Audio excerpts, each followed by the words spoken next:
The countdown is on. Everything you need to get the edge at the end of the market day. This is The Close. Is the good news for tech stocks already priced in?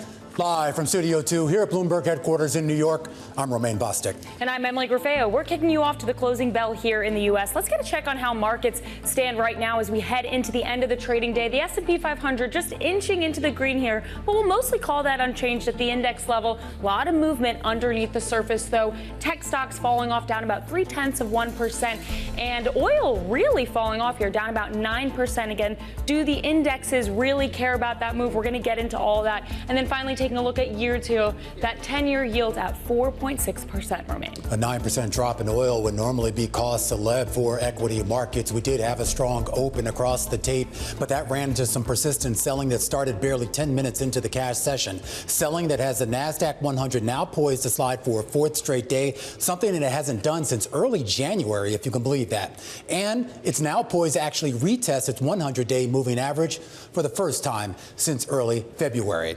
Now, of course, this potential reset is going to be highly dependent on the outcome of earnings from the tech companies this week, including Microsoft, Meta, and Amazon.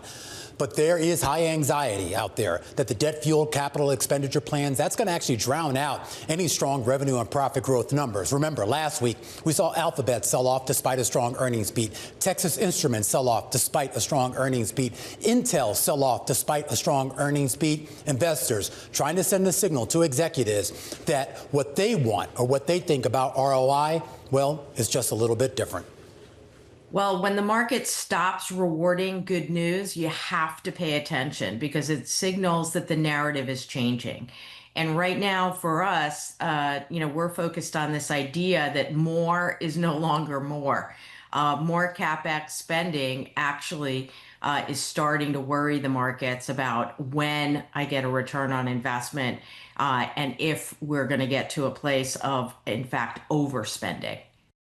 A sentiment shared by a lot of folks on Wall Street, including Mike Wilson at Morgan Stanley. He goes so far as to say this earnings season stock performance winners less likely to be chip makers and hyperscalers, more so companies integrating AI internally, like transport companies, software companies, professional services firms. Even goes so far to shout out a few by name, including Halliburton, Bank of America, and CVS, though he does say his screenings, Emily, still show some love for the more traditional AI companies like Alphabet or an NVIDIA. And we're going to get a read on how the market thinks about a lot of those companies this week, Romain. We have $24 trillion in market cap set to report earnings this week. That is the most that we're going to see potentially all summer. As you can see on the chart here, it's the busiest earnings week in the S&P 500 and a Fed week as well. And economic data. There's a lot happening, mostly here again in the mega cap names. We have Alphabet, Apple, Amazon, Meta, Microsoft, all reporting, and also some consumer names as well, Romain.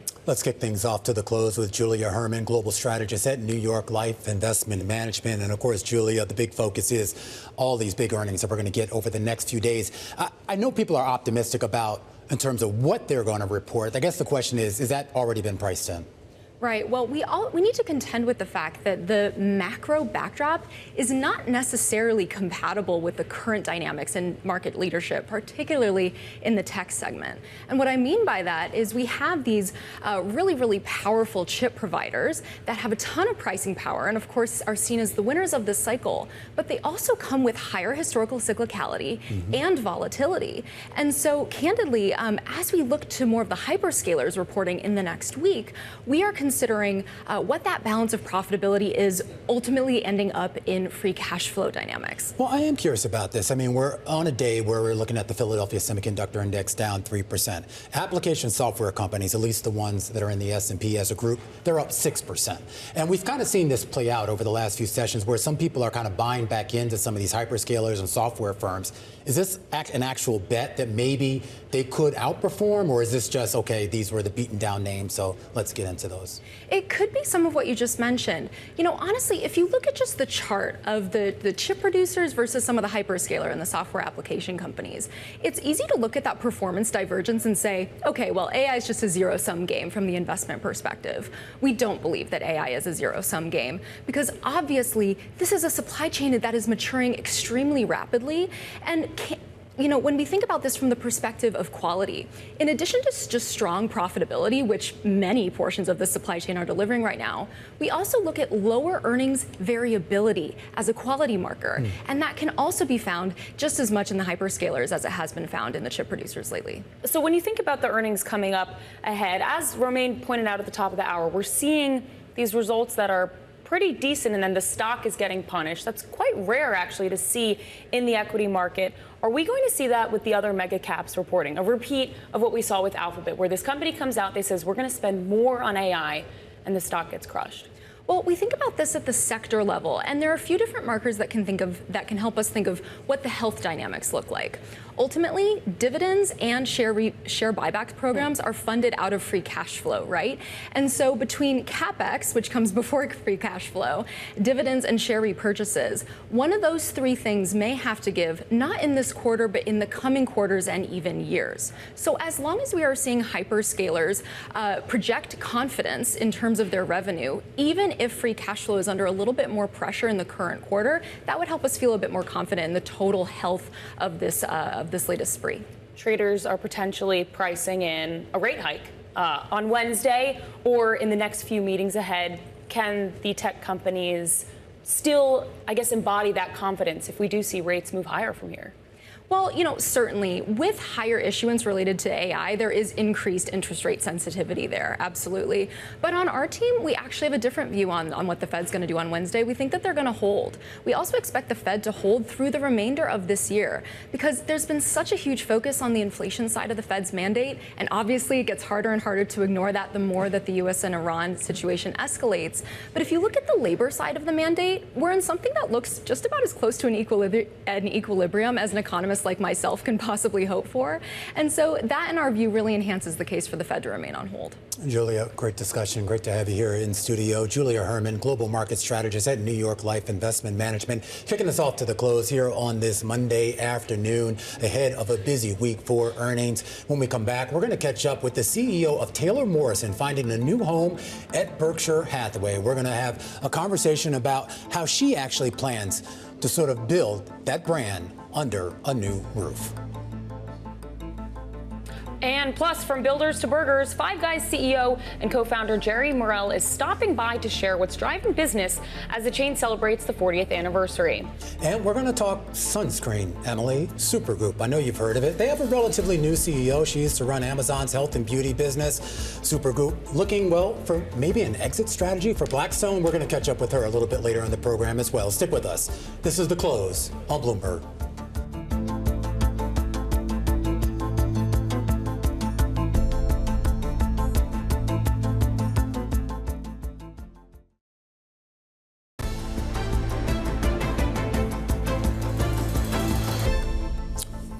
The homebuilder Taylor Morrison entering a new era with Berkshire Hathaway as its steward. Berkshire said it did close the acquisition of the homebuilder on Friday, a deal with a total enterprise value of about $8.5 billion. Taylor Morrison CEO Sheryl Palmer, she's going to remain in charge and oversee the integration, of course, working with Greg Abel there at Berkshire Hathaway. We had a chance to catch up with Palmer earlier to hear about, well, how she sees the next chapter for this company. Take a listen.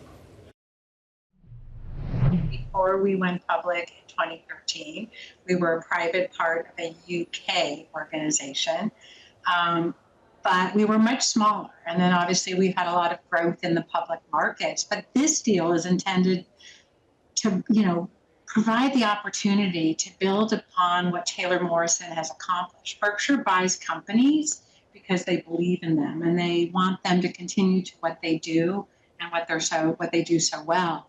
But I think, Romain, this is like home building history because we're joining, to your point, one of the most reputable companies in the world. A company is going to back us fully. And I think what's central for them is home ownership remains central to the American dream. And this acquisition, when you combine the Berkshire Builder Group, Clayton Properties Group, and Taylor Morrison, it will allow us to serve the market.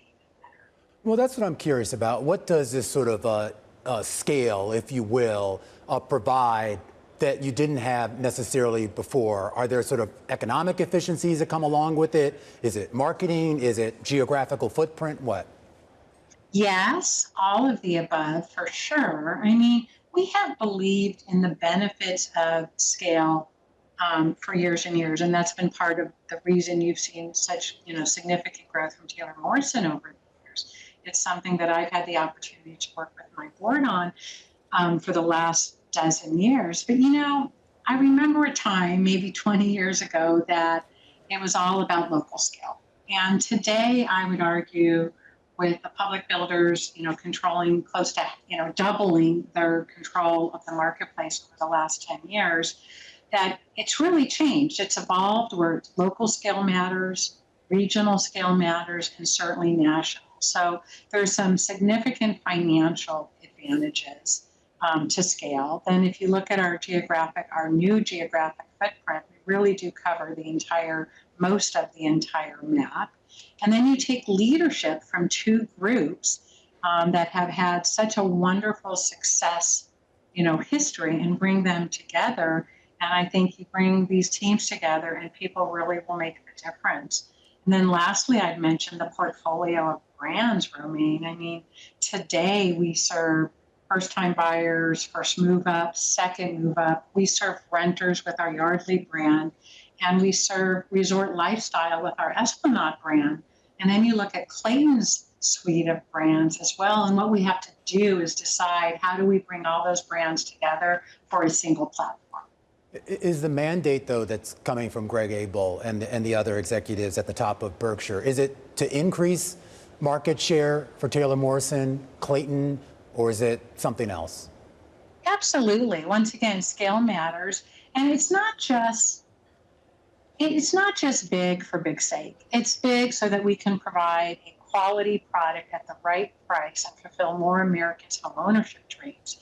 But scale matters. And ideally, I think we would love to see ourselves as a top 3 builder in every market we do business in. So we've got a lot of runway. Well, let's set aside the deal for a second and talk a little bit more about the housing market. I mean, you kind of have had, Taylor Morrison at least, had for years sort of this barbell approach. You were kind of at the high end, but you also did things that were on the a more affordable side of the market. But your average home price sales, at least based on your last public earnings reports, I mean, it was relatively high. I think it was over 600,000. So, I mean, that definitely puts you into a premium category. Do you want to be all things to all people, or do you want to pick a lane? Well, given the scale of the business, I think we have to. I don't think we can ever be all things to all people. For example, we're not a custom builder, Romaine, but we do believe we can successfully serve many consumer cohorts. You have to understand with every single community you open who your primary consumer is. And if you get that right, the financial benefits of that are quite significant. But I do think we can serve the first-time buyer, which Clayton Group does for about half of their business today. And for us, I would say it's been about 25%. But then that first, second move-up buyer. And the resort lifestyle, our Esplanade business is very different. That's appealing to the 50-plus buyer with very significant, I would say, high-end amenities and a concierge service lifestyle. And so you have to have the people in place to be able to understand those differences in buyer groups, because it's not just build them and hope the right folks come. It's really understanding your consumer as you buy the land. And so you make sure that you put the right product correctly appointed on it to really assure your success. I mean, overall, though, I mean, we're talking about a housing market that's been under a lot of strain, partly because of affordability issues, Yes. lack of inventory, higher mortgage rates itself. You aren't, of course, immune from that at Taylor Morrison before the deal. Were you starting to see any sort of improvements? I know we never got your official quarterly report because of the closing of this deal, but were you starting to see any sort of improvements on a month-to-month sequential basis in terms of closings, traffic, et cetera? We've, as you know, there's been volatility in the industry on and off for the last 12 to 24 months, and each month was a little different. I was highly encouraged by last week's sales data. And I think every market tells a little bit different story, but certainly we are seeing stability in a number of markets and some green shoots in others. Now, a month or two, Romaine, does not make a trend. And I understand some of the macro effects the consumer is dealing with today, things like the war interest rates, to your point, affordability is real in this country, and it's not going to be fixed overnight. So we have to be very strategic in where we build and what we build to really accommodate our customers. Our thanks to Taylor Morrison CEO Sheryl Palmer. Coming up, Coca-Cola releasing its quarterly results tomorrow before the opening bell. We'll break down what to expect from the beverage giant after the break. This is The Close on Bloomberg.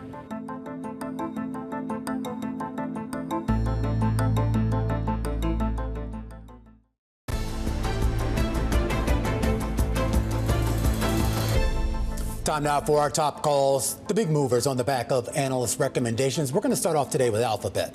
Phillips Securities upgrading to buy, citing robust revenue growth across core business segments. And while investments will likely support stronger long-term AI growth, the analyst does trim her price target to $425 from $450, citing current stress on Alphabet's free cash flow. The shares, though, up about 2.4%, trying to claw back from some of those losses we saw last Thursday. Next up, bending spoons. Evercore ISI initiating coverage of the parent company of AOL, Vimeo, and Evernote, an inline rating, citing valuation concerns on the heels of last month's IPO. The analyst attaching a $36 price target on the tech firm, saying the stock is going to remain a bit range-bound until the company's acquisition strategy better syncs up with earnings. Those shares down about 2%.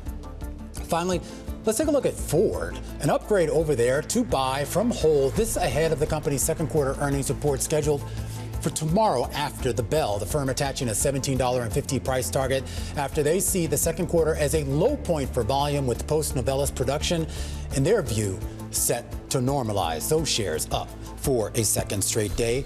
And those are some of our top calls. Meanwhile, let's turn our attention to Coca-Cola. The share is up about 2% here on the day, up about 20% so far this year, outperforming the S&P 500 and the consumer staples sector.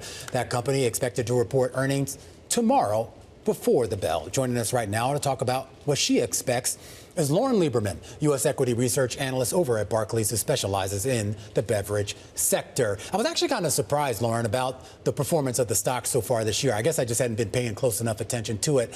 What is the expectation going into this print tomorrow morning? Yeah, I mean, the stock has performed as it has. It's one of the few names across consumer staples that is putting up steady, consistent, predictable top-line growth. Top-line growth has been increasingly hard to come by across staples, but it hasn't been the case for Coke. So looking at tomorrow, I think people are looking for another solid top line performance, 3% organic on a global basis with 2.5% unit case volume. So strong and steady, and it's really going to be very focused on top line. I'm curious. I was just kind of going through some of their past earnings, and they've been pretty consistent about beating estimates. I know that it's a somewhat narrower company than what we saw with Pepsi and some of their issues, which seem to be more related to snacks rather than to beverages. But is there any sense here that Coke is at all dealing with any of some of the price and affordability concerns that seem to have shaken up Pepsi investors a few weeks back? Yeah, so the Pepsi situation is quite different, as you pointed out. I'd say that across the Coke system and inclusive of the U.S., they've had a real eye on maintaining affordability. We've heard them talk about it across Europe. I also cover their European bottler, and they've been talking about affordability and the importance of maintaining that for a long time.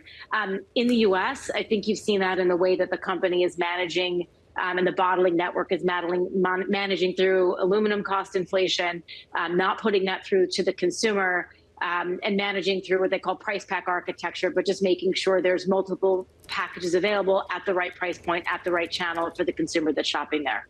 Okay, so I, too, like Romaine, didn't realize that Coke had outperformed so many of its peers year to date. And it's not just PepsiCo, Molson Coors, General Mills. Those are also both in the negative territory for 2026. Does that just validate that the growth here out of Coke is really fundamental? It's not tied to the macro?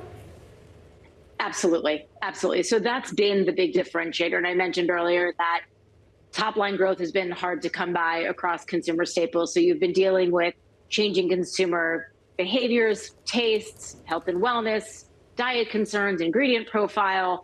The list sort of goes on. But what's been remarkable about Coke, not just in the U.S., where some of the things I just mentioned are very U.S. and probably Western European-centric conversations, but has been the strength of the brand equities. And so the momentum there is behind brand Coke. We've seen, I mean, the FIFA World Cup this summer was like a celebration of Coke if you were watching the right ads or in the right market. So strength of brand equity, continued consumer love for the brand, and global growth. And that has absolutely been the driver of the stock price performance year to date. What do you expect the earnings results to tell us about whether all the advertisements about Coke actually contributed to meaningful growth for the stock? Yeah, I mean, it's a big and I'll call it exciting question, because there's a question around whether or not all the activity you can have around major global sporting events, is it marketing and brand building, or is it going to drive consumption? I mean, I'd say that during the Olympics or the Euros, it really was more about marketing. We'll see, this year with America 250, with FIFA World Cup being in the U.S., you're bringing in the whole U.S. consumer base to this global, sports phenomenon. When I talk to some of my Coke system bottling contacts, they talk about this being some of the best set of commercial activity they've ever seen around the brand. So we'll see tomorrow. That's what I said. It's been driving the stock as top line, but also this question of how does it bear out in the quarter? Was this really a consumption event and not just about marketing? Two quick questions for you, Lauren, before we let you go. First of all, on the Fairlife cyber attack, are you expecting any sort of material hit that would show up in this earnings report or in the forecast? Yeah, so, I mean, great news was that this morning they came out and validated or said that they were, it was largely resolved, was the language used, and that production was largely back up and running across the 4 production plants in the U.S. that were affected. So no disruption to consumer demand, and they said it would not be financially material. I think that's why, part of why the stock is up today. And my final question, a little lighter here, Lauren. I remember last quarter, there was all this talk about sort of the mini size Coke products. The idea that for those folks who either wanted something more affordable or maybe they're just being a little more conscious about their calories and whatnot, that Coke had really leaned into that. Was that a decisive decision to sort of offer these mini sizes? And is that something that they're continuing to do? Absolutely. I mean, and it's true globally. And I'd say it's not just the mini cans. The other day I saw somebody with a 1 liter Diet Coke. I don't think I'd ever seen a 1 liter package before in the wild. So continuing to offer affordability, maybe small cans. It can also be bigger packages. It can be a 1.25 liter multi-serve that you share with your family. So they use the language price pack architecture, but it's a huge part of what they do to maintain affordability and remain relevant to consumers, whatever they can afford on a given day of the week. Thanks to Lauren Lieberman, U.S. equity research analyst at Barclays. This is Bloomberg.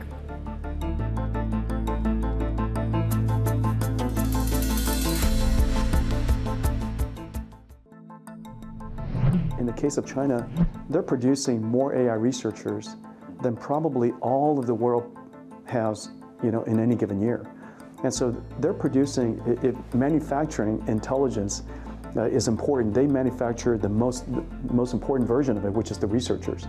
And so this is an area, a country that's going to produce excellent AI technology. Jensen Huang in his leather jacket speaking to Ed Ludlow last Friday here. No surprise, he's definitely bullish on AI, but more importantly, really getting to that point that a lot of folks have focused on, whether he's bullish on Chinese AI. And that's been a big talk. We just had a big IPO over in Shanghai, a DRAM memory chip maker coming out at the gate. It was 2.4 times oversubscribed and then rallied 500% on its first day of trading over there. Right, we're talking about CXMT Corp. It surged 466%, Romain, in its trading debut. So not only did it IPO, but also in the same day, it became China's largest onshore listed company. So how's that for some superlatives? Yeah, and a lot of backstories beyond that. First of all, the idea that you surged 400, 500% raises a lot of questions of how much money you left on the table. Right. Because obviously that goes to shareholders, not to the company. But also the fact that it vaults to become the biggest listing there, at least as far as A shares there. That says a lot, too, about maybe where the puck is going.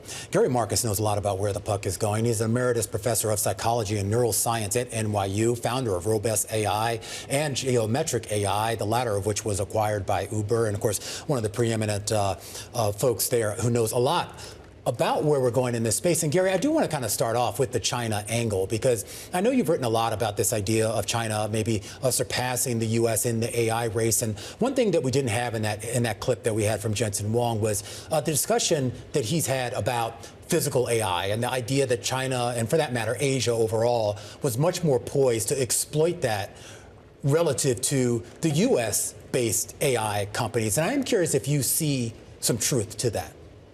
Well, first, I would say I don't know that China will surpass us overall in AI, but I think it's going to be more like a tie, sort of like Coke and Pepsi. They're both in business. They both have their business. They have their constituency. I don't think we should view this as winner take all. One place China does have an advantage, though, is in building robots. So I think robots, ultimately, you need some intelligence and you need some motor control, physically manipulating things. On the physical manipulation side, that's a hardware question. I think China is ahead of us. On the question of physical intelligence, how do you understand the physical world? I think that's actually still pretty open. I don't think anybody has AI that does that all that well. And so there's still a lot of room for a lot of competitors. Europe could come in there too, or Canada could, or some other place. So on these large language models, China and the US are battling. They think it's to the death, but really it's going to be a tie. There are other questions still unsolved, and one of them is physical intelligence or spatial intelligence. I don't know how that one's going to turn out. Well, so many investors that we talked to on this show, I don't want to say they've moved on from LLMs, but they've kind of made it clear that they see the next money-making opportunity, at least in the secondary markets here, in those companies that find a way to sort of provide the more physical use of AI rather than just the large language models. And I'm curious, we focus so much on OpenAI and Anthropic, and I know, look, they're probably going to be around, hopefully, and maybe be a part of that. But are you seeing companies underneath the surface, maybe smaller companies, that are finding ways to sort of, push us down that road? I haven't seen anything that's absolutely convincing yet, but I completely agree that LLMs are not the answer. I've been arguing that for 7 years, in fact. And it's really gratifying to me to see people are finally recognizing that we need other innovations. Who's going to have that innovation? I think it's still too early to tell. Remember, neural networks, which are dominant now, have been around since the 1950s. It took a long time for people to turn them into practical tools. It's going to take a while to take whatever the next round of innovation is and make it a practical tool that affects us all. I think there are really deep foundational questions we haven't answered about what it means for an AI to understand the physical world, the spatial world, to be able to reason causally about the things that happen in the world and why they happen. So I'm not sure anybody's got the answer to that yet, but I'm really glad that people are starting to explore a broader space of possible answers than just, hey, let's put more data structure, build more data centers, have more data, and just make a bigger LLM. I don't think that's the answer. I think we need some scientific innovation here. Well, let's talk about data centers, Professor Marcus, because we're looking at shares of NVIDIA today getting hit as we learn about them, investing potentially or backstopping $250 billion for an OpenAI-led data center. You've written in your latest Substack post that the market reaction we're seeing today is much different than when we saw Oracle announcing an investment in OpenAI. What's your take on where we are in the market cycle then? What does this say about how market participants are judging all of these very large investments? I think people are a lot more jaded. You can go back to 2022 in November. People treated OpenAI as if they were some kind of god. They were amazed to see these LLMs. And what I think they didn't realize is there's two problems. One is that LLMs are fundamentally unreliable. They hallucinate. That's not going away. And two is everybody's building the same thing. And that's made it really hard for anybody but NVIDIA to make significant profits. So NVIDIA is making shovels in a gold rush, but the companies like Anthropic and OpenAI are building something that's fundamentally a commodity. And because the commodity is not perfect, people don't want to pay for it infinitely. So even as far back as September, these companies were treated as if they were kind of magic. And the magic has worn off, right? So when Oracle made this $300 billion deal with OpenAI, which was maybe more promised than actually ironclad, everybody was excited. The price of Oracle went up, I think, 40% in a day or something like that. Yesterday was kind of similar. Like, we heard, hey, there's this big deal with OpenAI, and the market was like, okay, we've seen that, we've heard that, we know about this circular financing. People are, I think, more educated consumers. Now they want to see, like, what have you actually done? Are you actually increasing the productivity of your customers? Are you making profits? Just making a deal is not magic anymore. Are you confident that we're going to actually get those answers, at least in the near term? My view is in the near term, things are going to go down. I mean, we don't know it's very hard to time a bubble, but I think we're in a bubble. If you think about the tulips in Amsterdam in the 1630s, like, you could see that the prices were ridiculous. You couldn't say exactly what date is the magic going to stop. But the metaphor that I keep using is it's like being Wile E. Coyote being over the edge of the cliff. He doesn't fall till he notices. Well, I think people are starting to notice. A lot of these stocks have gone down 30% over the last few months. There was talk of Anthropic IPOing at $1 trillion. I don't think they could do that today. There was talk of OpenAI IPOing at $1 trillion. I don't think you could do that today. So I think the bloom is off the rose, and now it's going to come down to what are your actual results? Can you show us that you can make a profit when the Chinese companies are trying to undercut you, when the reliability problems haven't been solved, and so forth? So short term, I'm not that optimistic. Long term, in 20 years, AI is totally going to transform our world. But right now, I think there's been more talk than actual action, except in a few places like computer coding and things like that. Well, when we talk about a change in our world, I mean, this gets to the idea of what actual intelligence is. And I know we kind of label everything artificial intelligence when a lot of it is just, gassing me up on my chatbot rather than actually really thinking. But I mean, this is your field of study. So I assume you would have some insight into how far away we are. I was reading Sebastian Mallaby's book about Deep Mind. It seems like we're paying attention to all the wrong companies, the ones that have sort of given us the nice shiny thing to play with, but the real hard work still seems like it's still going on, and the actual outcome is still a far ways off. Yeah, a metaphor that I've used is like climbing in the Himalaya mountain range. Like, you can get to the top of one mountain and think, wow, I've done this amazing thing, but that doesn't mean you're actually at the top of the range. And I think we have to climb back down the mountain. It's very exciting, the view where we are, and go back through the valley and discover some new things. Like, how is it that a child can watch a movie where different things happen, maybe they're aliens or something like that, and understand that whole different world and be able to reason about what's plausible in that world, what people's motivations are, and so forth. Like, I just watched Project Hail Mary with my kids, and they had to understand all of this complicated different world from the world that we're in right now. We don't really know how to get AI to do that, to understand a fictional world or read about some new headline, something that's never happened before. I think that we have serious challenges yet to meet about how do we make AI think more like scientists rather than just statistically modeling the things that they've seen before. I think that's hard, and we will solve it eventually, but I don't think we're that well positioned right now. Well, something to certainly keep an eye on. Thank you, Gary Marcus, Emeritus Professor of Psychology and Neuroscience at NYU and founder of Robust AI and Geometric AI. Coming up, oil sinking today after the U.S. paused attacks on Iran. We'll break down what the slide means for the broader market in today's Stock of the Hour up next. This is The Close on Bloomberg.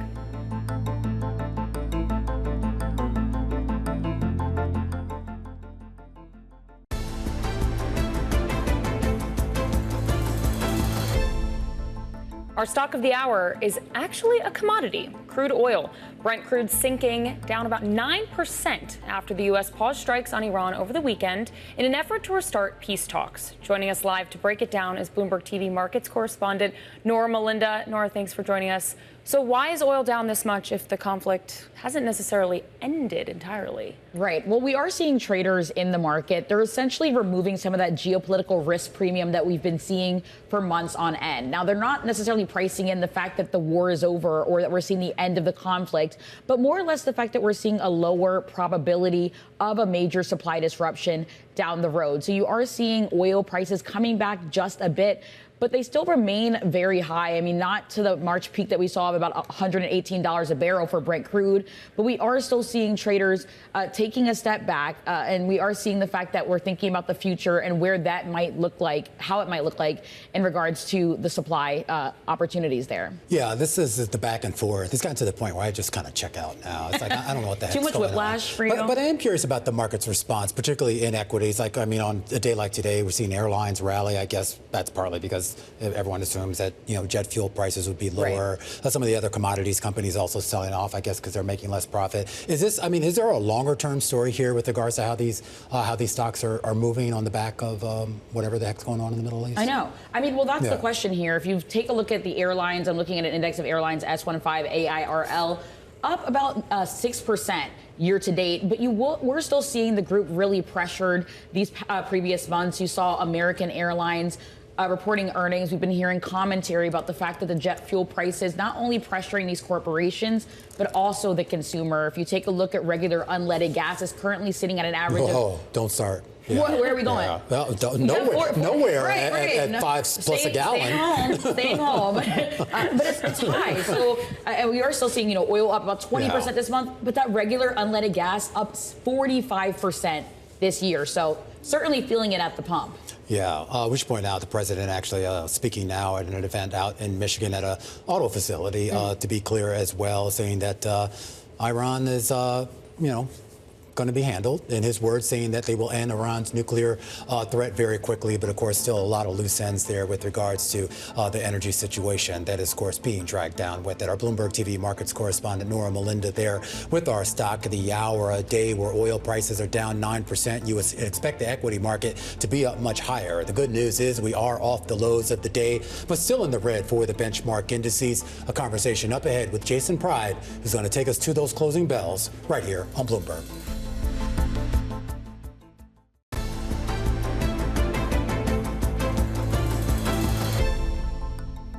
Just about 10 minutes away from those closing bells, I'm Romain Bostic. And I'm Emily Griffeo. It was kind of interesting to see the start to this session. We actually had a pretty good start with most of the major indices in the green, but we had a pretty steep sell-off just a few minutes into the session, and the market's trying to get back to that waterline in time for the closing bells. Yeah, and it's interesting to see the S&P 500 not reacting much, at least on the index level, to that large downward move in oil. We have Brent crude down about 9%, Romain, and yet the index is just kind of sitting at almost unchanged, we could call it. The tech stocks are getting hit, though. You can see the NASDAQ 100 down about 0.4%. What is really dragging that? It's NVIDIA, it's AMD, it's Micron. It's those chip names. Actually, most of the Mag 7 names are hanging in there. Microsoft higher, Apple, Alphabet. And then, of course, yields. They're just, moving in the background, but traders are really supposed to care about waiting. Yields, right? I heard there's a Fed meeting on Wednesday. We'll Wednesday. care about yields. Maybe. There's a lot of tech earnings on Wednesday too.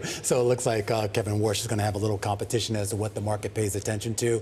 Right now, we're going to pay attention to Jason Pride, Chief Investment Strategist and of research over at Glenmede. And Jason, I do kind of want to start off with this kind of wild week that we're ahead of. We get a ton of economic data, which we haven't talked a lot about on the show today. Of course, we have the Fed meeting, and then we have a slew of tech earnings, and consequential tech earnings, we should say, because it's going to give us a better read on the AI trade. What do you pay most attention to this week? I think that's a great way to think about it, because I think the first and foremost, the most important thing to be watching right now overall is just earnings. At the end of the day, the stock market and equities, they tend to follow the valuation that is assigned to them by analysts and investors on the earnings basis. And earnings lately have been very, very strong. So when you have a backdrop of the magnitude of fundamental strength that we have in terms of broad-based strength, magnitude of economic and fundamental growth, that provides a lot of support for a market and actually allows it to sustain itself at above average valuations, even in the face of adversity and uncertainty like we have today regarding the Middle East. Yeah, absolutely. And it should be pointed out, I mean, we talk about the resilience of this market, but one thing I am curious about too, though, when you look at earnings expectations heading into this quarter, into this earnings season, I should say, the analyst estimates are all astonishingly positive. I mean, we're talking for most sectors, with the exception of a couple, we're looking at double-digit percentage growth on EPS, double-digit percentage growth on revenue in some cases, and yet maybe we got a little bit of a taste of this last week with Alphabet, Intel, and a couple others. It's like even if you meet those numbers and even exceed those numbers, you're sold off, and it raises the question as to whether some of that upside or most of that upside had already been priced in. Well, Romain, let's actually start. I think you may be underselling it a little bit. You said double-digit earnings growth. What you didn't say is you didn't say 20% plus earnings growth, which is actually what the numbers generally are. which is a little bit even further into double-digit territory than just double digits. So that's really strong earnings growth. Now, does that allow for some disappointment? Sure, it allows for some disappointment. Do valuations tend to back off when you are disappointed? And that can happen, and these sort of level of valuations can create that. But still, when you're generating 20% sort of growth, there's a little bit of room there longer term for things to turn out in your favor. So I don't think that you're not going to have some bouts of disappointment, particularly for things that are expected to really strongly outgrow and expectations are really high out into the future. There can be those bouts of disappointment. But the important thing to recognize, though, is that this isn't just about those big tech companies delivering on those earnings now.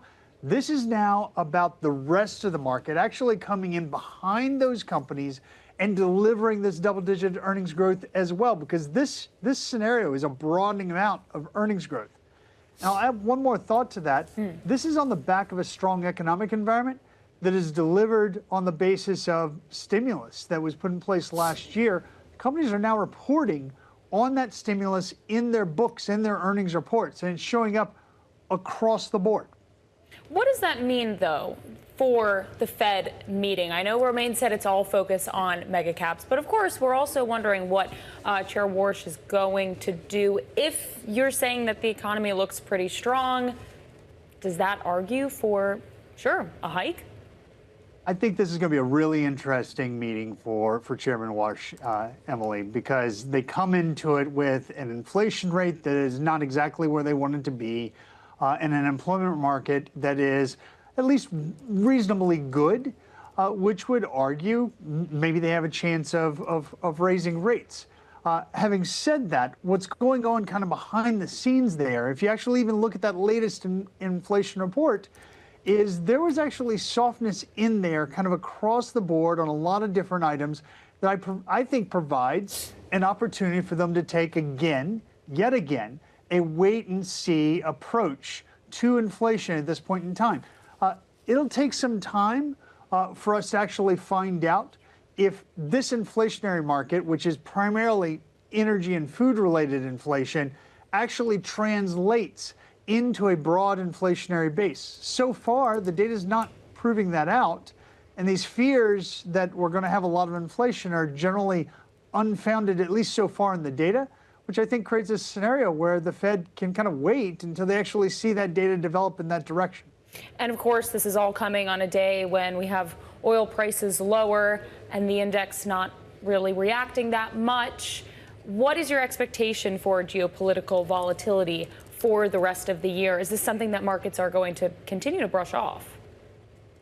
We think it's really hard for investors to really gain an advantage in thinking through geopolitical risk. And we tend to not necessarily want to try to make any sort of significant wager as it relates to geopolitical risk. If you kind of think about what's been going on, though, we have an ongoing conflict in the Middle East that centers around some pretty important shipping channels. We've now had some risk placed on the secondary channel through the Bab el-Mandeb that we think investors just need to have their eyes on. So long as it feels like there's an elevated level of conflict in that region, we think there's probably going to be an approach by the market, an approach by investors that looks at this as a higher risk environment that everybody needs to keep their eyes on. It's a risk that sits in the backdrop. I don't think you necessarily wager one direction or the other around it. You simply try to create resiliency in your portfolio and position for long-term growth.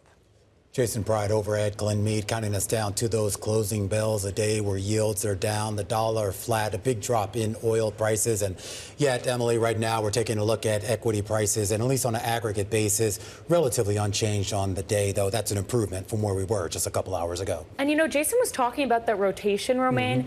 You can see it in the trade today. The Russell 2000 small caps actually outperforming here, up about 0.7%. And the Dow, I can talk about the Dow because Katie's not here, the Dow higher as well. We're going to break down all of today's market action, from equities to bonds and everything in between, with our global simulcast that starts now.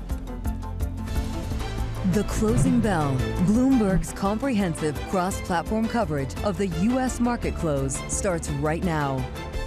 And right now we are 2 minutes away from the end of the trading day. Romain Bostic here with Emily Grafeo, taking you through to that closing bell. It's a global simulcast. We're joined right now by the skipper, Carol Masser, and, well, her diligent swabby, Tim Stenevec. Welcome to our audiences across all of our Bloomberg audiences, it's television, Doc Boy, Tim. radio, to you. Our partnership with YouTube. Great to see both of you, believe it or not. You too, Carol. Here on this Monday afternoon, nice mixed day for the markets. There too. Yeah, Emily's there too. I've been Emily's talking in to the Emily for the last house. hour. Yeah. What an interesting day. Kind of meh on the S&P if you look at the index movement, but go inside and you actually have a lot of names to the upside. I had a fair amount of gainers to choose from on Okay, this just Monday. three, Carol. Okay. Just three.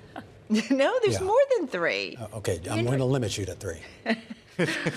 Well, how about if I'm different story. talking a sector and I have like three or boy, four? Here we go. Yeah. Different story. I know, I know the workarounds. There is some movement in the oil market today, and that's what I want to draw your attention to. Brent down more than 9% today, still above $87 a barrel, but south of $100 a barrel, south of $90 a barrel. A little bit of a reprieve there. WTI down 8.3% to close to $82 a barrel, Emily. On potential peace deal in the Middle East, the president's been talking about it all day. Yeah, and yet the S&P 500 pretty much finishing the day unchanged. Perhaps a sign that the focus is all on the mega cap tech earnings that we'll see this week and the Fed meeting, and less so here on geopolitics. It is going to be a busy week for earnings. As of for today, not a whole lot. The biggest company set to report is steelmaker Nucor. We're also going to hear from Universal Health as well as Applied Digital. But the real action, of course, will start on Tuesday and really heat up on Wednesday and Thursday. As for today, a mixed bag for the broad markets with the Dow Jones Industrial Average in the green. It's going to add about 250 points or 0.5% on the day. The S&P 500, which opened higher and then spent most of the day lower, looks like it's just going to barely close higher, up by 1 point, 74.13 and change. The NASDAQ Composite's going to finish in the red, down about 0.2%. Similar story for the NASDAQ 100, down 0.3%. But the S&P 400 mid caps up about 0.3%,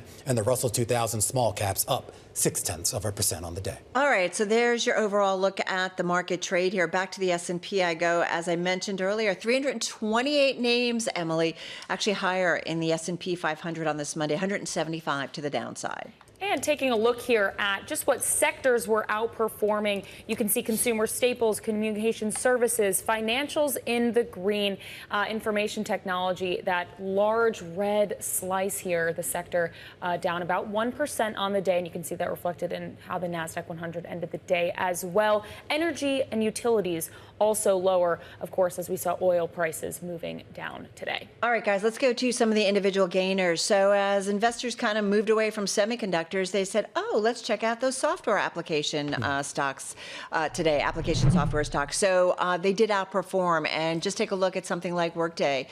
It was number one gainer in the S&P, I think number two in the NASDAQ 100, outperforming up about 9%. Keep in mind, we know it's been under pressure, I think down about 30% year to date, and big percentage, about 14% of the float is short. But nonetheless, investors taking another look at that name. And then you had the iShares Expanded Tech Software Sector Exchange Traded ETF fund, IGV is the ticker, and that one was up overall for the space about 3 1/3%. Let's go on over to the meat packers, surging after the United States said it would resume cattle shipments from Mexico, easing a domestic shortage that has led to higher costs for their animals, and we've all seen that certainly play out at the supermarket. So Tyson was up 5.6%. Hormel was up almost 3%. You had JBS, really some outperformance there, up more than 10% in today's session. And then you also had Pilgrim Pride. That was up about 1.8%. Remember, it was a year-long ban that was put in place to prevent the spread of New World screeworm. That was a parasitic fly that can kill cattle within days if left untreated. So that has certainly been on the meat market for a while here. Did I say meat market? All right. You know what I'm talking about. And let me go to FBRX is the ticker. Is it Fort or Forte Biosciences? Nobody knows. I don't know. You picked this, right? Yeah. I meant to call on the phone, and I forgot to do that.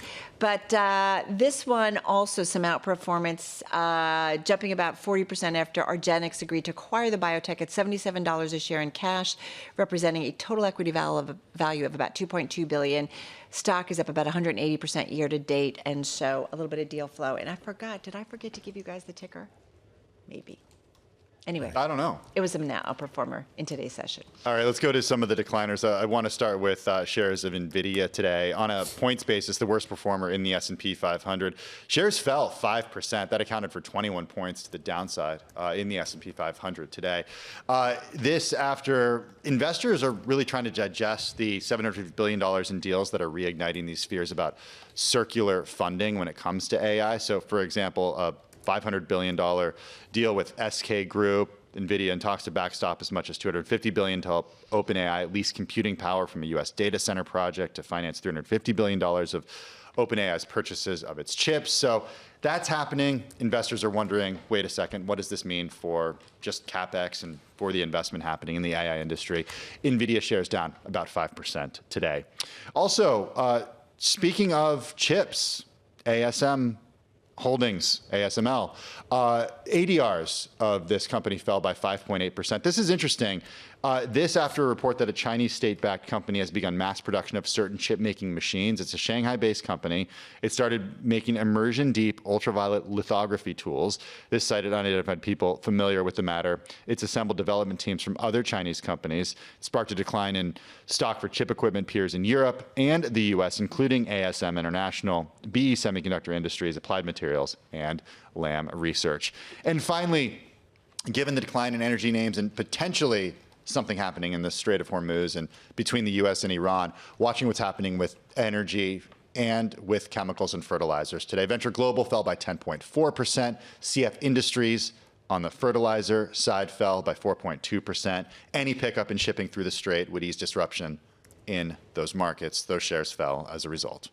All right, we want to take a quick look here at what's been going on in the yield space. 2 straight sessions now where we've seen yields decline, though we should point out they are significantly elevated from where they were just a couple of months ago. 4.318 on the 2-year yield, your 10-year at 4.64 and change. And of course, that is the setup heading into that 2-day Fed meeting, which begins on Tuesday. All right, good stuff. Let's go to some stories that definitely are on our radar today. This one certainly caught our attention. Monthly ridership on the Long Island Railroad, busiest commuter line here in the United States, surpassing pre-pandemic levels for the first time as a hectic New York City summer boosted trips. I know Romain takes the chauffeur in the helicopter when he goes from place to place, but us normal folks take public transit. 7.9 of us used the LIR in June. That's 102% more than in the same month in 2019. So are people using this to come to work, or was this just to go to the Knicks game? It was to go to the Knicks parties. Okay, that's the thing. I mean, that's the thing. We just need a sport, to draw people in New York City every month, and then we'll be good. Well, there's also golf fans, the U.S. Open in Southampton. Oh, aren't you fancy? All right. I've ridden LIR about once, but, they're kind of rowdy, those people. Sometimes you get a double-decker train there. The double-decker? Yeah, sometimes they got the two. Oh, the train. The train. Oh, I got it. Okay, I was thinking the bus. Anyway, LIR back. Congratulations. Nice milestone there. Hopefully those people actually start using it to come into the office, support our economy here. Meanwhile, the movie economy is doing pretty well. Of course, the release of Odyssey, which, other than the culture warrior, numbnuts who thought this was going to flop, this is obviously the biggest movie of the year. And then I just saw a story. It's about to open in China overseas this weekend. And in China, there are about 800 IMAX screens. They're devoting almost every single screen just to this movie to accommodate the demand. Who's numbnuts? Have you seen this movie, Emily Grafale? I really want to see this movie. Yeah. I can't even get into the 2 a.m. showing in New York City. That's sold out at 2 a.m.? That's sold out. If we wait a few months, is it going to be fine? No, I think so. That's what my plan is. Why not just release it on, streaming? I know, Christopher. No, we want to see it. We want to see 70 millimeter IMAX. I have no idea what that means. What does that mean? Higher quality picture, more immersive. More immersive. It's like you're there. It's like you're there in freshman year of high school reading the book all over again. I don't, actually. We're going to plan a trip, Romain, all of us, and go. Okay. And all of our production team. Can you do one at 2 p.m.? No, I'm an early bird. I go to dinner. No, 2 p.m. we're on air and everybody's watching, so we don't want to do that. Business week. Yeah. Maybe we could do it at 4 o'clock. And what is it? It's like a 90-minute movie. We'll be out. Is that 3 hours? So none of us have seen this yet, right? Is there intermission? No. Oh, okay. Well, anyway, good for Christopher Nolan. Good for Rich Gelfond, our friend there over at IMAX. Yeah. I know we've had him on this program a lot. He really bangs the drum about how he works with these directors to really kind of create these experiences, and he's been a big fan of Christopher Nolan. And obviously, who better to tether yourself to than probably what's going to go down as one of the greatest directors of our generation. We should go to this. This would be good in the Sphere. It might be too immersive. I don't know. I don't know. So people are taking public transit again. They're going to movie theaters again. Things are back. We're back.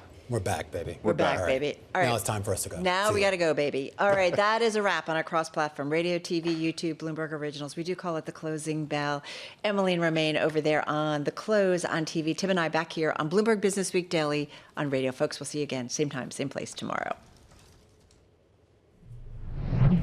A lot more coverage coming up here on the close as we set you up for a big week for big tech earnings. That's coming up after the break, right here on Bloomberg.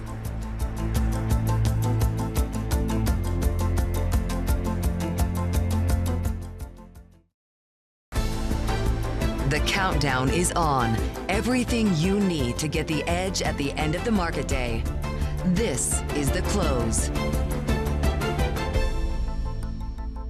Welcome back to The Close. I'm Emily Grafeo. And I'm Romain Bostic. An interesting start to the week here in U.S. equity markets. You take a look at the screen behind me, and believe me, it could have been a lot worse. The S&P 500 opened strongly on the day. At one point, though, it had dropped almost a percentage point, but managed to close out the day right along the waterline. A big part of the drag today was the Philadelphia Semiconductor Index, which again was down almost 5% in the session earlier, but managed to claw back some of those losses as we got closer to those closing bells. The big beneficiary today that we saw of that rotation trade was in a lot of the application software companies. And of course, we have to talk about the macro, a big drop in yields on the back of a big drop, Emily, in crude oil prices. And Romain, you mentioned application software. I want to highlight Workday here. That stock up 9% to finish the day. Again, that software trade, those private credit fears, kind of reversing today as investors bid up software names.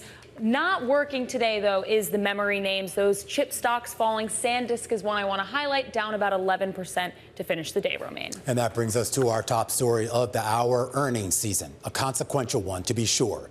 And yes, we say that almost every quarter, but I promise you, this time is different.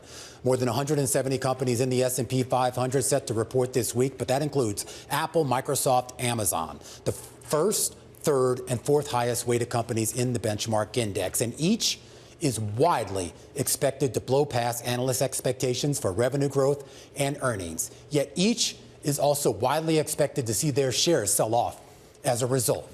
The question isn't so much why, but rather what would actually please investors enough to add to positions on stocks coming off one of their best rallies in more than a decade. Joining us right now is Kim Forrest, founder, chief investment officer over at Bokeh Capital Partners. And that is where I want to start, Kim. I don't think anyone's doubting what the income statements and balance sheets on these companies are going to look like. But there is some concern about, I guess, maybe the balance sheet, how much they're spending, and whether there is enough of a balance between that CapEx spend and the return on investment, at least enough to continue bidding up these stocks. What do you expect? Sure. Well, I mean, this is the question that everybody should be asking themselves is, how much are these companies spending, and will they ever get it back? Right? Is the business model sufficient to drive revenues and earnings higher? And probably at this point, we're thinking more about margins and earnings in the future, right? We don't really care about what's happening today. And I don't think we have a good answer. Probably the star, ironically, of the whole earnings season is going to be Apple, although it too has really caught up. It had been lagging, right? Yeah. And because it didn't have AI, and now that it might rent, Google's AI, people are happy. So we'll talk a little bit more about that, because I was looking at at first I was just going through the stock performance, and if anyone who's been asleep, Apple's probably the best performing tech stock over the last couple of months here. I mean, notwithstanding some of the memory chip companies, but this idea here that everyone had written Apple off, basically saying, okay, they had no AI strategy, they're laggards, and clearly they had a strategy. It was just a different one than what everyone else was taking. Now, I'm not making a commentary on whether that's a good strategy or not, but do you think that as we sort of get to whatever this next phase of this AI race is, that maybe that strategy of maybe sitting on the sidelines, watching everything play out, and then sort of picking your punches Is that maybe the winning strategy? It absolutely is the winning strategy, and here's why. Forever, Apple has been a provider of hardware. Oh, sure, they have iOS. They have had some, they have to have applications that run on their software, but they are not like Microsoft that are making end applications.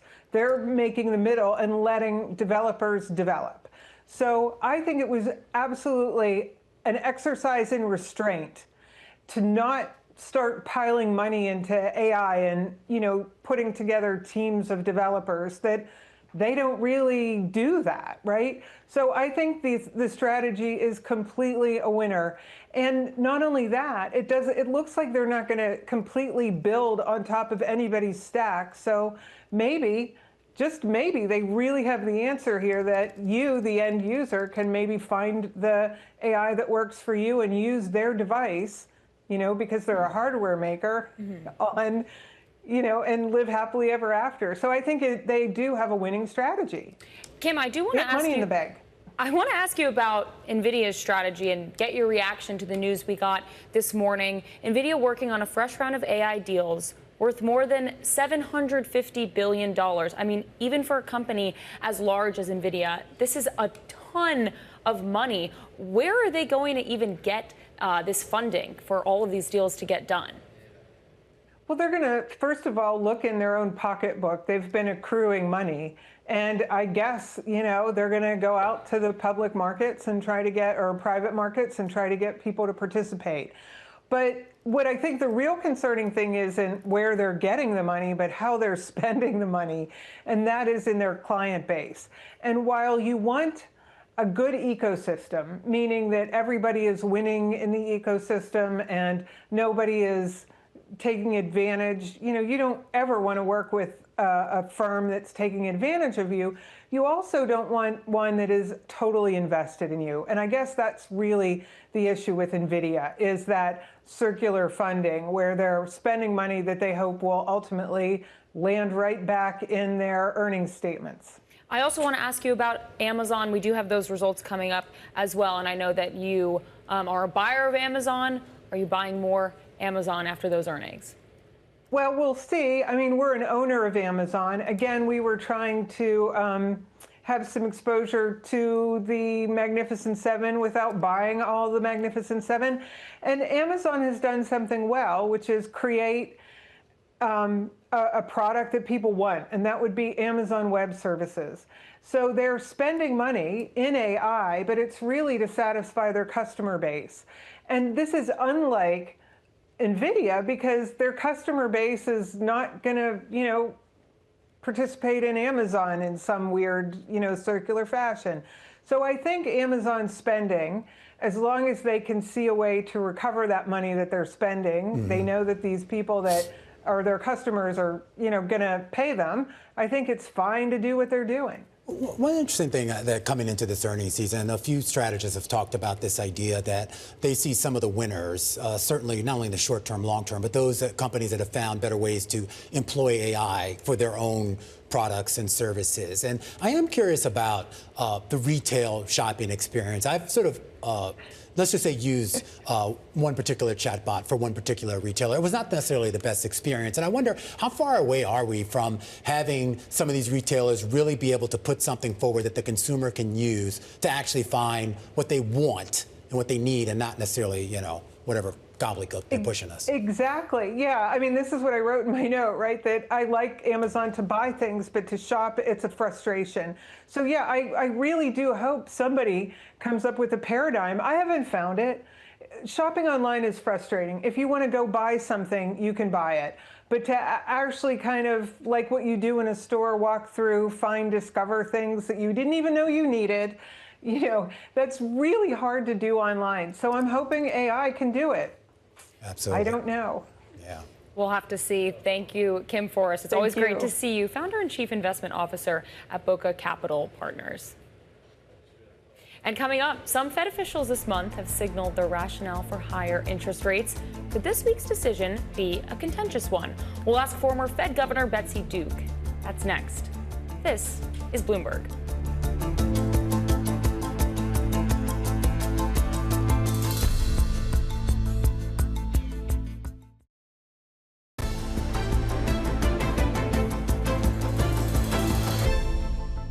All right, a few things crossing the wire here in the after-hours trade, including some earnings. Also, an update from BuzzFeed. Remember, this is, of course, the media company that is being bought by Byron Allen's investment firm. We're now learning that the company does plan to cut costs, and that includes 35% of its workforce, according to a statement now being released. The company says that it expects about $29 to $32 million in annualized savings, so there will be about $6.5 to $8.5 million in restructuring charges in order to orchestrate that. Emily, we're also getting some earnings out of Cadence Design Systems, which kind of provides the software to kind of help design chips. And I know there's been a big focus on AI and where we're going in that space. Those shares are up in the extended trading here right now after it looks like a relatively decent beat for the most recent quarter, and it looks like the guidance going forward also looks relatively strong. It is interesting to see the investors kind of reward a good beat, because we didn't see that necessarily for all the earnings that we got last week. A lot of them were good, and yet the stock was still trading lower.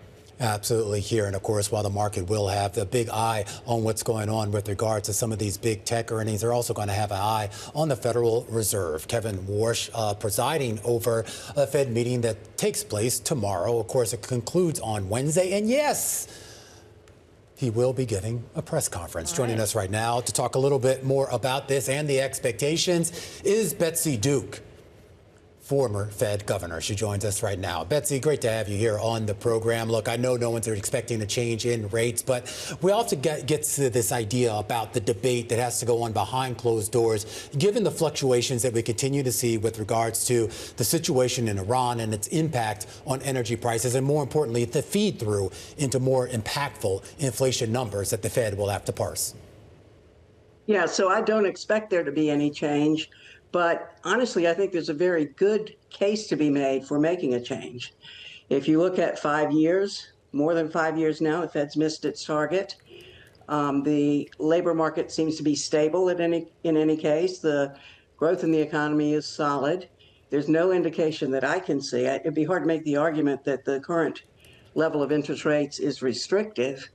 So, they came out so strongly saying we are going to get inflation under control.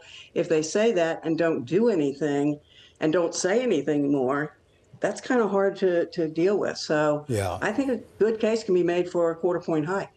A hike. OK, that'd be interesting. But, well, it's actually to that point. We were talking a lot over the last few days about the strength of the economy and how if there was any time to sort of maybe make a little bit more of a fight against inflation, now would be it. Do you agree? I think it would be. I think if I were in the room, I would certainly be arguing for it. I don't think I would be at the point where I felt so strongly that I would dissent. But I think you may very well see dissents after this meeting. What would restrictive policy look like to you? Well, I think that the neutral rate is probably somewhere around 4. That's my guess. And I think with deglobalization, I think globalization made inflation really easy to keep under control, and the great moderation. I think deglobalization is going to tend to make inflation harder to keep under control. How do you kind of parse through the one-time shocks then of oil, of geopolitics, of volatility in the Middle East? How does that kind of factor into how you think about where neutral really is? So everything in economics says you look through one-time shocks, but there have been so many one-time shocks. It's been one-time shock after one-time shock. There was supply shock from the COVID reopening. There were tariffs. There was the war. Now there's more tariffs. Now there's more trouble in the Middle East going on. And there comes a point where each of these one-time shocks has some lingering effect, and they pile on top of each other. And so, people begin to expect inflation to continue at its current level. Just real quickly, Betsy, only about a minute left, but with regards to Kevin Warsh and the communication that he's going to have to give, because at the end of the day, no matter what decision they make on Wednesday, the real challenge is going to be trying to explain that to investors at 2:30 p.m. I think that's true. I mean, you can avoid giving forward guidance, but at some point you have to explain the decision that you just made. That's not forward guidance, that's a decision. And so it's going to be interesting to hear, and really interesting to see the minutes from this meeting to see how contentious it actually was. Betsy, always a pleasure. Really appreciate you giving us your time. Former Fed Governor there, Betsy Duke, a nice preview of that Fed meeting, which kicks off tomorrow. And of course, we get the big decision on Wednesday. Meanwhile, right here on Monday, when we come back, we're going to talk to consumer. We're going to catch up with the founders of CAVU Venture Partners for a breakdown of what they're seeing in the consumer space. You've heard of Thrive Market. You heard of Poppy. Were you drinking one of those early? That's coming up after the break, right here on Bloomberg.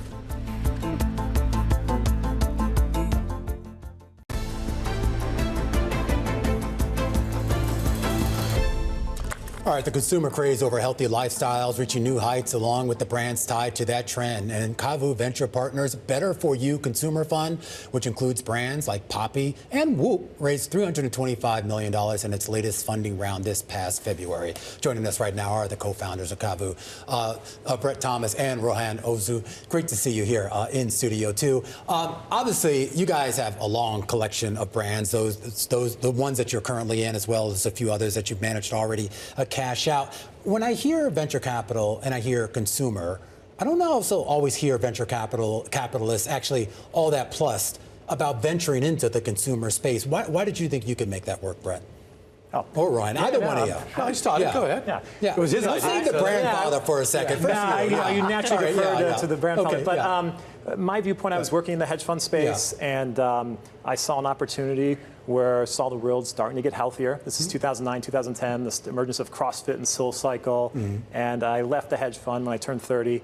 And I said, this is going to be an untapped area of development where the consumer over time is, with more information available, is going to want to make healthier choices and upgrade, whether it's their diet, exercise, and live longer. So we made an early bet back in 2010. We started CAVU in 2015, really on this untapped white space of, as the new generations come up, Gen Z, Millennials, Gen Alpha, they're going to be using different products, taking care of their body in different ways than previous generations. And I didn't mean to shoot you, Rohan, but I kind of think of it as the money guy, and people are always like, oh, I don't want to put money into consumer. I mean, obviously your big claim to fame is kind of what you did with vitamin water. I think you were working on Buy, another drink, and then that's maybe how you two kind of hooked up. But kind of talk to us about this sense of taking a consumer product, the barriers of entry, the competitiveness that's involved in that, and the marketing know-how that you have to even make people aware that this one thing actually exists. Well, I'm going to just one point you said at the beginning. Okay, go ahead. Consumer. Why invest in consumer? Why? It's just a massive TAM now. Because if you think of consumer as longevity and wellness, because fundamentally you work to make money for you and your family. And then you want to see, how can my family live better? Well, that starts with what you put in and on your body. So the TAM is now 7 trillion. When we started, it was 1 trillion. It's now 7 trillion. So the numbers are staggering in terms of what humans spend on themselves and their families. So that's where we start, where I think consumer is massive. What we like to do is we consider ourselves growth equity. So we go some later stage, some earlier stage. And in the earlier stage is the branding and marketing you talked about, which is what we think we do differently. And I think Poppy is probably the best example, where I found that on Shark Tank. It wasn't even called Poppy, it's called Mother. And I said to the original founders, I said, look, guys, good news, bad news. You have a great tasting liquid, you have a terrible package and a terrible brand name. So we shut the company down, and then we basically co-funded it. And co-founded it, because we created the name Poppy, and then put in the marketing, put in the team, put in the infrastructure, and built it from 0 to 500 million in 5 years. Wow. Well, let's stay on, Poppy, on consumer products like that, Brett. When you're kind of evaluating what you want to invest in, something like a prebiotic soda, for example, there's so much competition now. I feel like I go in my bodega and there's rows and rows of soda, and they're all different brands. How do you kind of evaluate and find that brand that's really going to stick with consumers for the long term? It's a great question. I think one of the biggest things we stick to as a guiding principle is we want to back category creators or reinventors. We never want to back the 15th better for you prebiotic soda to come to market, because it is very difficult to win. But we love to back one of the 1 or 2 emergent kind of forerunners who are either disrupting an existing old category with a better mousetrap, or creating a new category where we want to be a part of that. First mover advantage is real in consumer. Well, how do you sort of get the attention, though? Because I do want to go back. I mean, you talk about the TAM, and yeah, I agree with you. But to Emily's point, she walks into her bodega, her fancy bodega, I'm sure, and there's so many options. And I mean, to stand out, and I know with some of the brands you've had partnerships with, with celebrities, Justin Timberlake and some other folks like that. Is that what it takes to get people to notice you, or can you do it without it's Justin multiple Timberlake? Things. It's not one size fits all. But start with the first part. what's been true, and I've been doing this for whatever 30 years now, 1 in 10 influence the other 9. That's how America works. Finding that 1 in 10 is critical, and how you find that 1 in 10 is what's changed. Right? Back in the day, you'll remember this. I'm aging you a little bit. Yeah. Radio DJs was the 1 in 10. Yeah. Okay. Now it's Alex Earl. Yeah. Right. So we have influences, but it's not a one influence only. It's a pyramid strategy of micro, macro, nano, building up to the Alex Earls of the world. That's how we did it on Poppy. But then at the same time, you need packaging, design that stands out, that's better than the brands of yesterday. And the third thing you need is this, what we call hybrid distribution strategy. Because everyone said digital is great, which is cool. Yeah. But for digital to really capitalize, you've got to have actual retail in real life.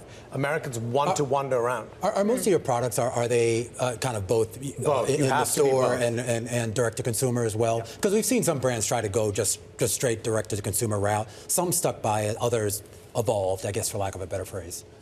I mean, you can talk about that a little bit on the... Yeah, I think there was a period of time where DTC was the darling, and everyone wanted to be a DTC-only company. And I think once the cost of acquisition kept rising, that became an unprofitable business model. And so I think as the future and how we build brands, you have to be both places.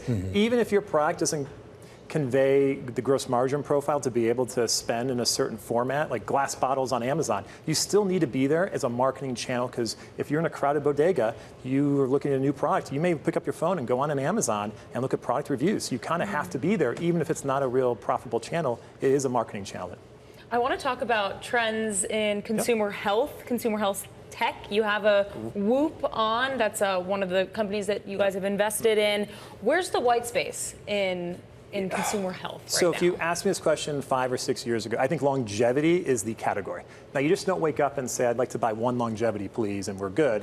Longevity is a category that is mental, physical, energy, sleep. All these different components make up longevity. And so as we look at some of the things we're most excited about, longevity as a category is there. Whoop fits right in the center.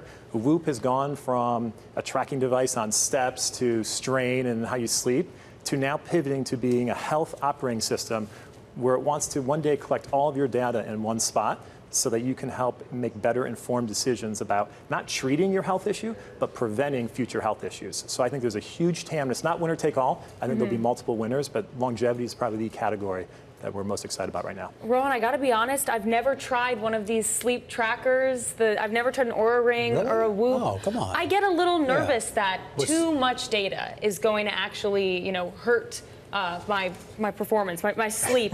How do you kind of reel the consumer like me in? Too much of anything is going to hurt you. Yeah, so let's start with that. But I think, one, I'm sending you one. So you're going to be wearing a Whoop I don't know if I can accept that. next time you're on air. So that's that. I think fundamentally people want to know what's going on with their body. And before, you'd go to the doctor once a year, once every 5 years. You'd go when you're sick. You never really went preventatively, like Brett said, to find out what's going on. What Whoop lets you do is just on a daily basis, just track how you're feeling. You don't have to follow the 50 markers. You pick the 2 or 3 things you care about. And then that's all you track. And then as you bring the rest of your healthcare data, which is where Whoop is now moving to, which is almost healthcare, into the system, the AI model helps you understand your entire system. And I think that's critical data that everybody's going to need. But on that longevity trend, you think this is a long-term structural trend and not just a fad? Because I feel like every, decade or so we get through this some kind of fitness or health food fad, everybody gloms onto it, and then everyone just falls off the wagon. We do. We're convicted that the consumer, and our whole thesis was to democratize better living for all humans and their families, and we came up with that together over 10 plus years ago. That is more true today. Consumers want to live longer, they want to feel better, they want to have better sleep, and so we think we're at the start of this breakthrough in terms of where the world's going from a health standpoint. We only have about a minute left, but I am curious. I have to ask you, because obviously people look at you and they think, okay, you are the Shark Tank, Poppy guy who took, a product making nothing and turned it into $1 billion business. $2 billion, not to shortchange you. Is that just lightning striking, or can you really replicate that? I mean, I'm talking about at the level that Poppy came in at, and then to just turn it into what it became. Look, it's not easy to replicate, but it's doable. And the vision I had for Poppy, there wasn't a Poppy, it was Mother. When I tried the product in Shark Tank, my vision wasn't prebiotic soda. My vision was modern soda. Americans love soda. Every time I have a pizza, I have a burger, I want a soda with it. I just don't want yesterday's soda. I want tomorrow's soda. Something that I can feel good about. That same thing, whether it's in soda, whether it's in chips, whether it's in any category, people want to eat stuff and drink stuff they want to feel good about. So that, I believe, is a change that's fundamentally here for a while. And the brands of yesterday may not be the brands of tomorrow. Which shark is your least favorite?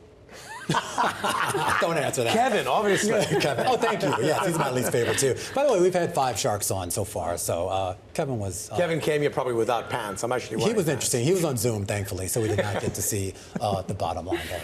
Yeah, I hope we don't have to see that anytime soon. Rohan Oza and Brett Thomas, co-founder and managing partner of CAVU Consumer Partners. Thank you guys for joining us. Great to see you. Thank you. Thanks, Brett. And let's take a look at how markets closed on the day. The S&P 500 not doing much to finish the day, but we do have some after-hours movers here. Cadence Design Systems up about 4.5%. Universal Health Services also in the red, down about 5.3%. Applied Digital up higher, and Whirlpool in the after-hours up about 1%. Good read on the consumer there. More people buying jacuzzis, Whirlpools. This is the close on Bloomberg.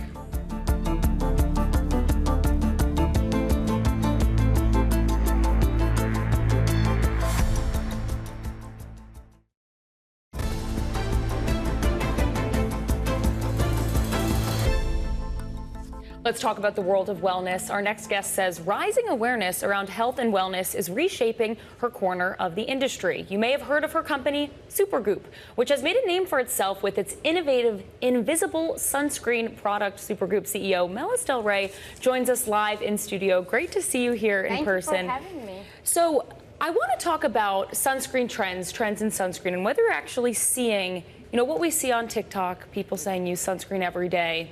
Are you seeing that in the numbers, that sunscreen is no longer really a seasonal product, but something that people should be using every single day? Yeah, I mean, there are a lot of changing behaviors from a consumer perspective, especially awareness around health and also preventative health is really truly changing how consumers behave when it comes to sun protection. And also consumers are becoming increasingly more aware of dangers of UV exposure. And we are seeing a significant behavioral shift in terms of turning sunscreen from a purchase occasion, from a beach wear to an everyday routine, everyday essential routine. But the numbers are still, from a habit formation perspective, are still not there. Today in the US, only 12% of consumers use sunscreen every day, opposed to majority use it on an occasional basis. And when you actually thinking about, like when you look at perception, awareness versus the reality, there's a significant gap as well.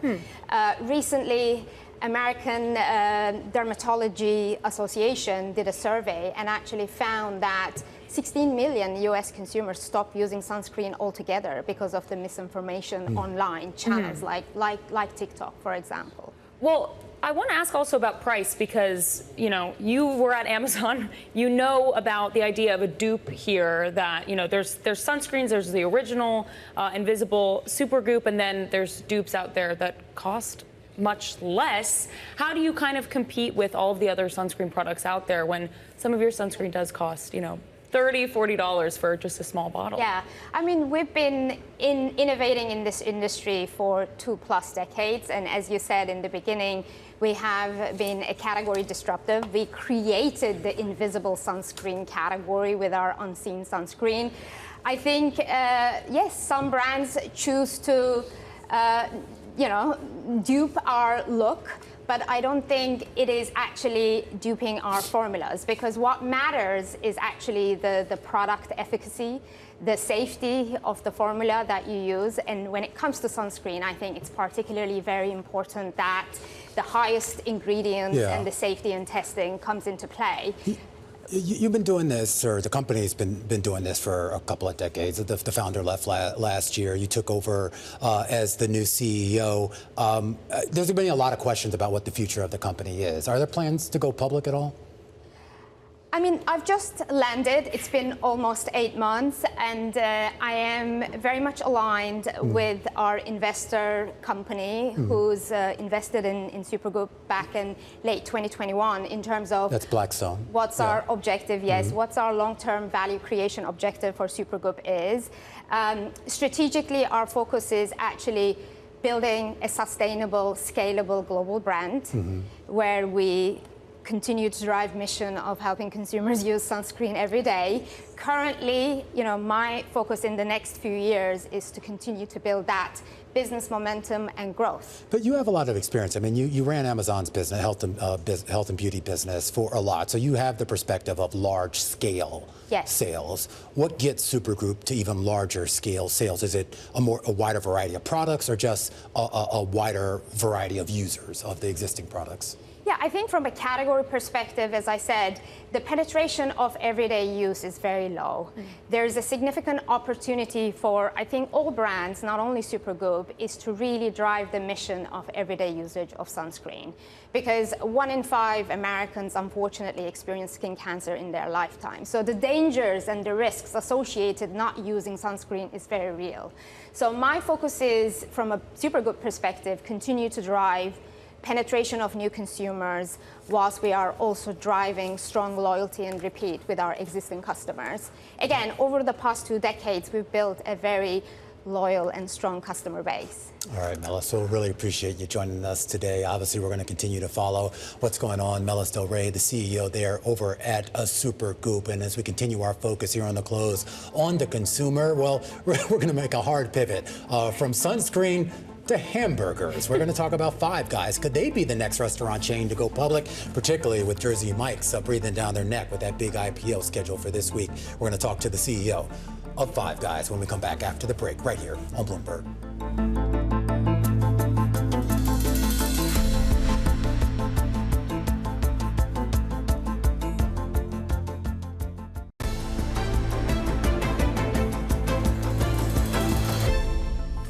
All right, let's talk Five Guys. You know the hamburger chain, and when you buy a hamburger, they give you a paper bag and they dump it with like a week's worth of fries. It's been 40 years since they first opened back in Arlington, Virginia. It's privately held, family held, we should say, and is now operating in 30 countries with almost 2,000 stores around the world. I had a chance to sit down with Jerry Murrell. He's the co-founder and CEO of Five Guys to discuss what he made clear is still a family-run operation, and I asked him what's next for the company. As you grow and, as you maybe get to a point in your life where you maybe want to pass the baton a little bit, have you thought about maybe going public, or is the idea to keep this company as a closely held business?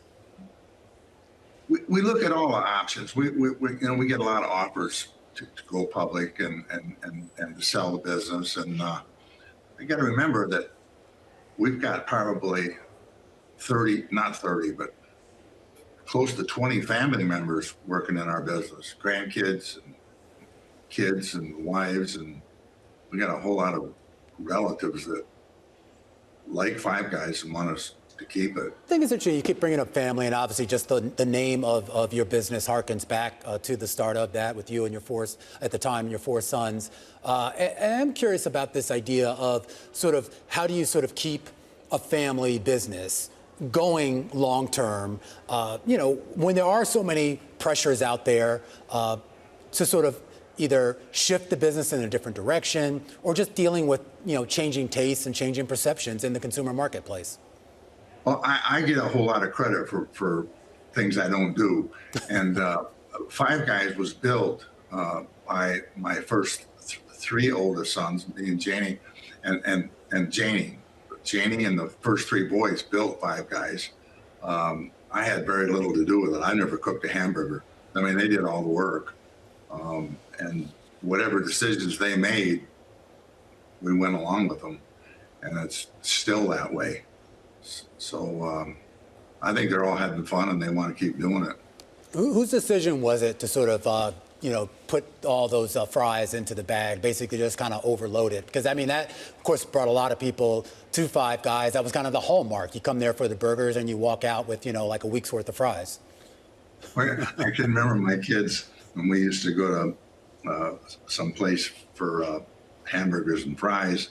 One of the things that the kids didn't like when they were little is not having enough fries in their serving. And the kids noticed right away if they put extra fries in, they would get more tips. So it boiled down to, you know, be generous with the fries. It's not something we do on a marketing thing. It's just something that's always been done. Like people ask us, well, are paper bags, is that a marketing thing? No, it's just cheap. Yeah. That's what we do. Do you spend a lot on marketing? I feel like I don't see like a lot of like, you know, that sort of in-your-face traditional advertising that you get with a lot of other fast food chains. It seems like it's either you know about Five Guys or you don't. Well, in any business, I think marketing is probably the most important thing there is. Now, we haven't hired people that are not familiar with our business to go out and market for us. But a clean bathroom is marketing. Saying hello to the customers, marketing. And so we believe greatly in marketing, but we just haven't paid for it so far.